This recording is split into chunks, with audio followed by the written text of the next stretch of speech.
మరిన్ని డీటెయిల్స్ మా ప్రతినిధి కిరణ్ అందిస్తారు. కిరణ్ చెప్పండి, BRS working president KTR Karimnagar లో పర్యటిస్తున్నారు కదా, డీటెయిల్స్ ఏంటి?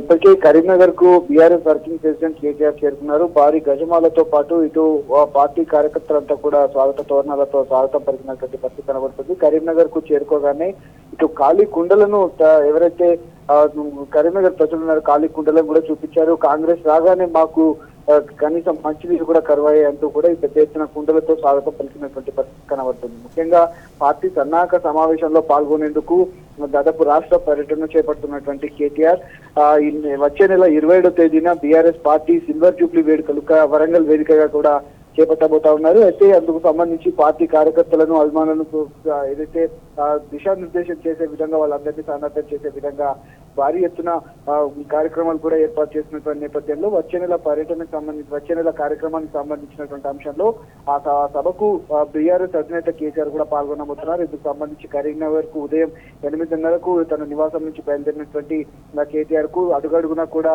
పార్టీ కార్యకర్తలు అభిమానులంతా కూడా స్వాగతం పలికి ఇటు కరీంనగర్ కు చేరవేయడం జరిగింది. ఇప్పటికే పార్టీ వర్కింగ్ ప్రెసిడెంట్ కేటీఆర్ కు భారీ బైక్ ర్యాలీతో పాటు అభిమానులంతా కూడా స్వాగత తోరణాలతో ఇటు ఉన్నటువంటి పార్టీ సన్నాహక సమావేశ సభా ప్రాంగణానికి కూడా మరి కాసేపట్లోనే చేరుకునేటువంటి అవకాశం ఉంటుంది.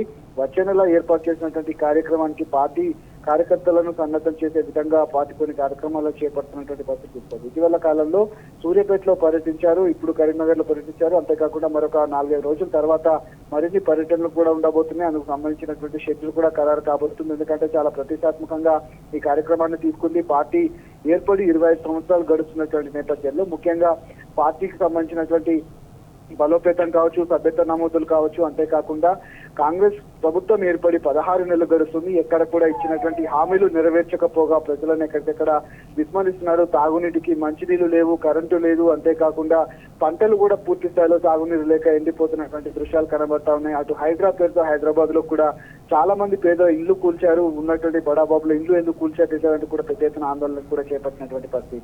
వీటన్నిటి మీద కూడా బీఆర్ఎస్ అధినేత కేసీఆర్ మాట్లాడేటువంటి అవకాశాలు ఉన్నాయి. ఎక్కడ కూడా ఎర్రవెల్లి నివాసంలో తాను కొన్ని కార్యక్రమాల్లో మాత్రమే మాట్లాడడం జరిగింది. ప్రస్తుతం వచ్చే నెల జరిగేటువంటి కార్యక్రమానికి కేసీఆర్ ఏం మాట్లాడబోతారు, ఏం చెప్పబోతున్నారు అని కూడా ఆసక్తిగా ఎదురు చేస్తున్నారు. కేసీఆర్ పాలన కూడా మళ్ళీ కోరుకుంటున్నటువంటి నేపథ్యంలో చాలా మంది ఈ కార్యక్రమానికి హాజరయ్యేందుకు కూడా ఆసక్తి చూపుతున్నారు. గ్రామాల నుంచి పెద్ద ఎత్తున ఒక్కో గ్రామం నుంచి సుమారు 500 నుంచి 800 మంది సభకు వచ్చేలాగా ప్రణాళికలు అయితే సిద్ధం చేసినటువంటి నేపథ్యంలో వచ్చే నెల కార్యక్రమానికి ప్రణాళికలు కూడా సిద్ధం చేయబోతా ఉన్నారు. కిరణ్, కేటీఆర్ తో పాటు ఎవరెవరు ముఖ్య నేతలు ఉన్నారు? ముఖ్యంగా మాజీ ఏదైతే కరీంనగర్ ఎమ్మెల్యే గంగుల కమలాకర్ తో పాటు జగిత్యాల సంబంధించినటువంటి ముఖ్య నేతలు కోరుట్ల ఎమ్మెల్యే సంజయ్ తో పాటు ఇటు బాల్క సుమన్, అంతేకాకుండా రసమయి బాలకిషన్, ఎమ్మెల్సీ రమణ, ఇట్లా చాలా మంది నేతలు కూడా ఇటు పార్టీకి సంబంధించినటువంటి ముఖ్య నేతలంతా కూడా ఈ కార్యక్రమానికి వెళ్తున్నటువంటి పరిస్థితి అయితే కనిపిస్తోంది. ఈ నేపథ్యంలోనే పార్టీకి సంబంధించినటువంటి కరీంనగర్ ఉమ్మడి జిల్లా నేతలంతా కూడా ఈ కార్యక్రమంలో పాల్గొనబోతా ఉన్నారు. అందుకు సంబంధించినటువంటి భారీ ర్యాలీ కూడా ఇంకా కొనసాగుతున్నటువంటి నేపథ్యంలో మరొక 2-3 నిమిషాల్లోనే సభా ప్రాంగణానికి చేరుకుంటారు. అక్కడ పార్టీ కార్యకర్తలను ఉద్దేశించి ఇటు కేటీఆర్ ప్రసంగం కూడా ఉండబోతోంది. Right Kiran, thanks for updates.